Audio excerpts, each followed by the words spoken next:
Күн батареясымен жұмыс істейтін күн импульсы 2 ұшағы әлем тарихында 4 дүниені шарлауға аттанды. Ұшақ өз сапарын 9 наурыз күні таңертең Абу-Дабиден бастады деп хабарлайды британдық Guardian басылымы. 5 айдың ішінде ұшу аппараты 35 000 шақырымды ұшып өтуі тиіс. Ұшуды ұйымдастырушылардың бірі Андре Боршберг осылай деп мәлімдеп отыр. Ұшу маршрутын Абу-Дабиден бастағандар алдымен Аманға жетеді. Сол жақтан Үндістан мен Қытайға ат басын бұрады. Тынық мұхитының үстімен ұшып өтіп, ақш пен Еуропа елдерінде араламақ. Ұшқыштар осы сапарында тек 12 рет қана қонуы мүмкін. Solar Impulse сериясындағы алғашқы ұшақ көпшілік назарына 2009 жылы ұсынылған болатын. Бұл жобаның басты мақсаты ұшақ үшін тек қана күн энергиясын пайдалануды көздейді. Күн импульсы 2 алғашқы нұсқаның айтарлықтай жетілдірілген түрі. Жобаның тұсаукесері осыдан бір жыл бұрын 2014 жылдың 9 наурызында ұйымдастырылды. Сол кезден бері сыналып келген ұшақтың қанатының ұзындығы 72 метрді құраса, салмағы 2 тоннадан асады. Ұшаққа орналастырылған 17 мыңға тарта күн аккумуляторлы батареялар арқылы 4 электр моторы жұмыс істейді. Ұшу құралының крейсерлік жылдамдығы сағатына 140 шақырым. Электр конденсаторлардың арқасында ұшақ 8,5 мың метр биіктікте түні бойы тоқтамастан ұша алады.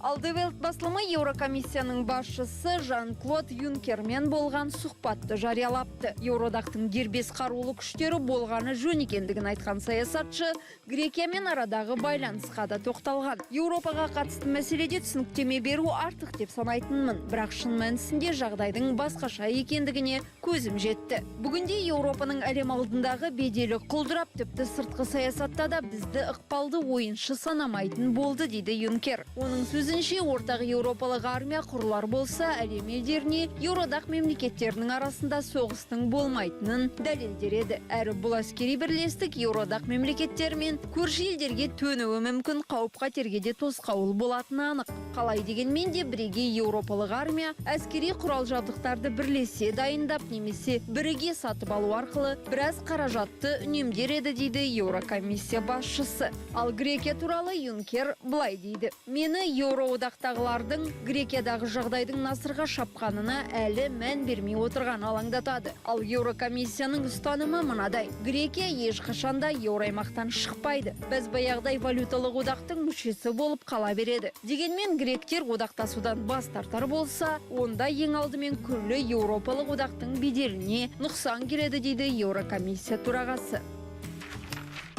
Соңғы 10 жылда ақш-тың қаржы министрлігі қатыгез режимдер мен қылмыстық топтарға қарсы жарияланған экономикалық соғыста үстемдікке жетті деп жазады Wall Street Journal басылымында Марк Дубовиц пен Джонатан Шенсер. Дегенмен Вашингтонның қарсыластары да қарап қалар емес. 2010 жылы Қытай сирек кездесетін минералдарды экспорттауға тыйым салды. Осылайша Қытайлар Вьетнам мен Филиппинге және өзге де елдерге экономикалық қысым көрсетуі мүмкін. Экономикалық тәуелділікке ұшыраған батыстың қарсыластары әліптің артын бағуға кіріскенмен, Қытай мен Бразилия елдері ақш-тың жаһандық үстемдігіне қарсы шықса, жағдайдың күрт өзгеруі мүмкін, деп жазады мақала авторлары. Әзірге доллар сұранысқа ие екендігін, сондай-ақ ақш қазынашылығының облигациялары сенімді қолда екендігін ескерсек, Вашингтонның кесірткелік қауқары бар екенін естен шығаруға болмайды. Бірақ жекелеген елдер мен институциялар долларсыз нұсқаларды қарастырса, халықаралық валюталық қор резервтік балама активтерді құруға кірісті. Доллар жүйесін айналып өтудің басты жолы ретінде Қытайдың Union Pay аталмыш банкаралық несие карталарының қауымдастығын атап өтуге болады. Су тасқынына ұласқан нөсер жаңбырдың кесірінен Аргентина билігі елдің орталық аудандарындағы 6 мыңнан астам адамды қауіпсіз жерге көшірді. Құтқару қызметтерінің мәліметінше, әлі толастамаған жаңбыр кезінде 12 адам опат болыпты. Тағы бір азамат із-түзсіз жоғалғандар қатарында деп хабарлайды Bloomberg. Табиғаттың тосын мінезінен Кордоба, Санта-Фе, Сан-Луис пен Сантьяго-де-Лестере провинциялары зардап шекті. Күн райы өзгермесе, олардың қатарына Сальто, Чака мен Кориентес провинциялары қосылуы мүмкін.